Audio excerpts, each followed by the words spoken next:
Different type of kitchens பற்றி நம்ம பார்க்கலாம். ஒன் சைட் கிச்சன் இது எங்கே யூஸ் ஆகும்னா studio apartments, service apartments, resorts இந்த மாதிரி இடத்துல மினிமம் யூசேஜ் இருக்கணும். கிச்சனுக்கு தனியாக ஸ்பேஸ் கொடுக்க முடியாது, வால்யூமும் அடைக்காமல் இருக்குது. இந்த மாதிரி இடங்களில் இது வந்து எக்ஸலண்ட்டாக யூஸ் ஆகும்.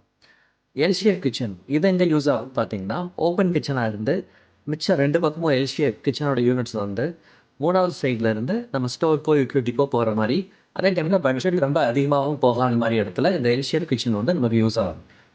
அடுத்து வந்து பார்த்திங்கன்னா, இந்த எல்ஷேப் கிச்சனையே ஓப்பன் கிச்சன் சைடு நம்ம கொஞ்சம் எக்ஸ்டெண்ட் பண்ணி ஒரு பிரேக்ஃபாஸ்ட் சோன்ற மாதிரி நம்ம கொடுத்துட்டோம்னா அதே கிச்சன் பிரேக்ஃபாஸ்ட் சோன்றாகவும் நமக்கு யூஸ் ஆகும். ஐலாண்ட் கிச்சனுக்கு நமக்கு நிறையா ஸ்பேஸ் தேவைப்படும்.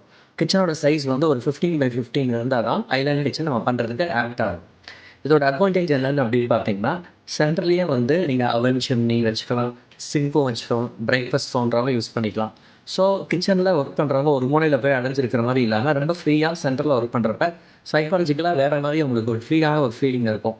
அது மட்டும் இல்லாமல் இன்டீரியர்லேயும் ரொம்ப கிராண்டாக இருக்கும்.